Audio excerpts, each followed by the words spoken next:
You're watching KPVI News 6 Today with Haley Smith. KPVI News 6, your news source for East Idaho. Brooklands Playground has dramatically influenced Eastern Idaho, and one of the outstanding volunteers who helped make this playground possible is Pocatello resident Paul Stone. GOP lawmakers call it a stand against the largest tax hike in history. Democrats call it a political tantrum. Brush fire in Utah is now threatening homes in the foothills about 30 miles south of Salt Lake City. Authorities say the body of 70-year-old Michael Francis of Pocatello was recovered Friday morning, but then a search for the second brother was unsuccessful. The Republican-led House is debating legislation to repeal President Obama's health care reform law, reporting that a soldier from Preston was killed by enemy fire in Afghanistan yesterday. His family and friends were at the Logan Cache Airport as a military charter jet returned his remains to the Cache Valley. Phil Campbell was at the airport yesterday and has more from Logan, Utah. And 5 people, including 3 Boy Scouts, were killed in a head-on collision between an RV and an SUV. Officials just released photos. At least one Idaho National Lab fire engine arrived at the scene last night. We'll bring you more on this story as information becomes available later this morning. As victims of the Charlotte fire continue to pick up the pieces and move on from the devastation, where are they planning their routes after losing their homes? He pleaded guilty to 1 count in May, and in exchange for that plea, prosecutors dropped the remaining 13 counts. 6th District Judge Stephen Dunn sentenced Bleak on Monday to up to 8 years in prison, but then suspended the sentence and placed him on probation. The sentence means that if Bleak, who now lives in Wyoming, violates his probation, the judge may decide to reinstate his prison sentence. Says he had an impression that he should sleep with a 15-year-old girl. He says he consulted Dalton, who told him the impression was from God and he should act on it. Dalton was convicted of rape and sentenced to 2 consecutive terms of 5 years to life in prison. Today's repeal vote is a no-cost opportunity for some vulnerable Democrats to take a stand against the health care law. The damage estimate currently is about $8 million. We'll take a check of the weather in just a moment. But first, several fires broke out yesterday in eastern Idaho. We have the latest updates on those this morning. Today, firefighters are making some headway on the 2 wildland fires that ignited yesterday afternoon. The Stockton fire, located approximately 3 miles southeast of Swan Lake, it's estimated to have devoured 400 acres. There is a briefing at 6:30 this morning where Sasha will be there to get the latest information and numbers from officials. They've got everything from the world's craziest rides to the best beaches. Well, national football may be America's most popular sport, but fewer fans are actually going to the games. So drought conditions could be leading to more expensive trips to the grocery store. The Federal Trade Commission issues tips on how to deal with annoying robocalls. That tops our look at consumer news. The FTC says if you answer the phone and hear an unwanted pre-recorded sales message, hang up.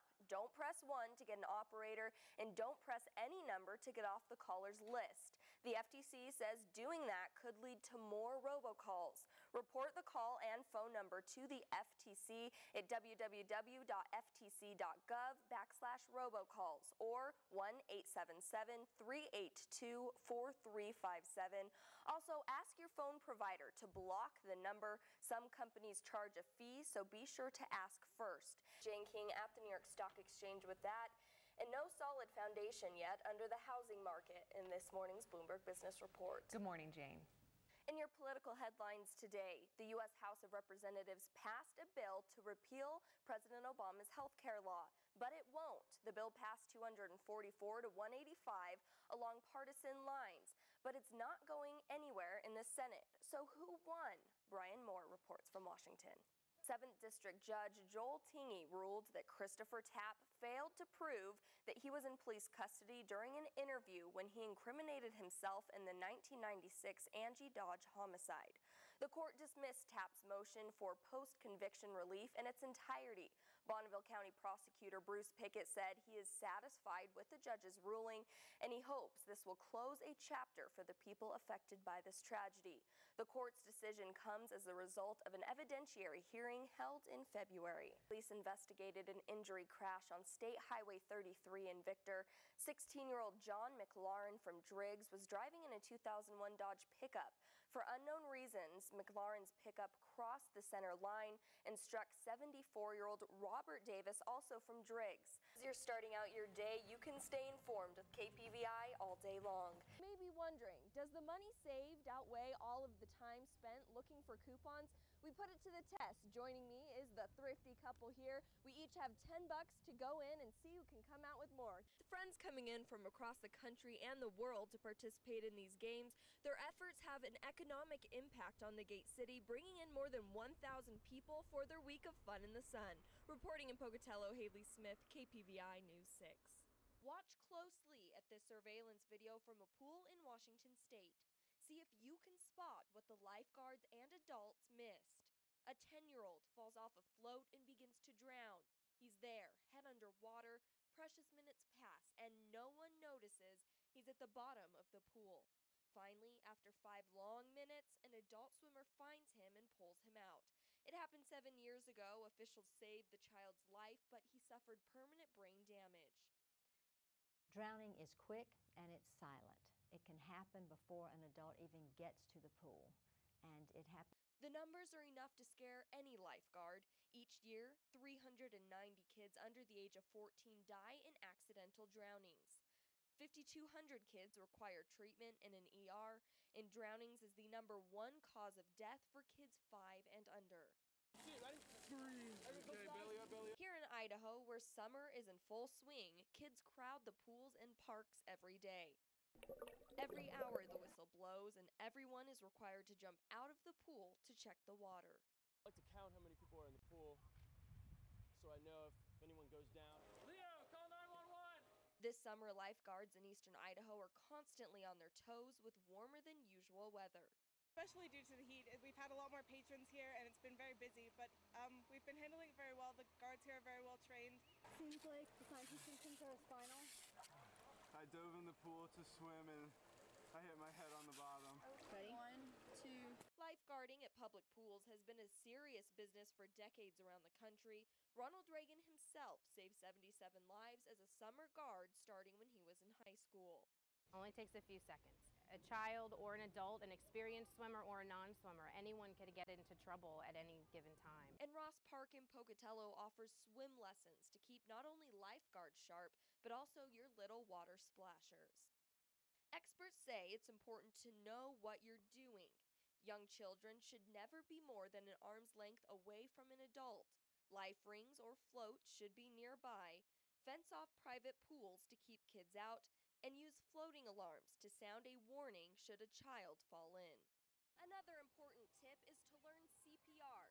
The faster CPR is administered, the better chance you have at saving the life of a drowning victim. Reporting in Pocatello, Haley Smith, KPVI News 6. About the latest on the fire and what will happen in the days and weeks ahead is Bannock County Sheriff Lauren Nielsen. Thank you so much for being here this morning. Thank you. Now, first off, yesterday morning, residents didn't know if and when they would be able to get back in their homes. Now people who live in that area are able to do that. This morning we are back for part 2 with Kate Guru Paula Ames. Thank you so much for being here. Now in the first half, you talked with Brandy and you went over how to make the marks for the perfect stripes going down. Now we're going to move on. We're going to actually make those stripes and put them on the cake. Right. And so much for joining the show again. All of this will be on our website, or there's that very neat app that's out that will show you how to do all of this and much more. But now, as we just saw with Brandy's forecast, it is so hot outside and this pattern's only going to continue. So you have brought some tips. Wind pickup and some high-level clouds today. But for your temperatures, get out the sunblock because we are going to have some very warm temperatures. We're expecting a high at 90 degrees in the Gate City, 88 in Idaho Falls. Our overnight lows are very warm as well at 51. Past 12 hours on our satellite radar map, we've been clear across the Gem State, and that should continue throughout our week. We have an expected high in Pocatello at 91 today, very warm, 90 in Idaho Falls, with very decent overnight lows as well. 61 for your overnight low tonight. We've been dry since midnight and will continue to be dry today as we have sunny and hot conditions today. We will have some afternoon winds with wind gusts getting up into the 30-mile-per-hour range. Because of all of this volunteers' hard work, kids young and old will reap the reward. Reporting in Pocatello, Haley Smith, KPVI News 6.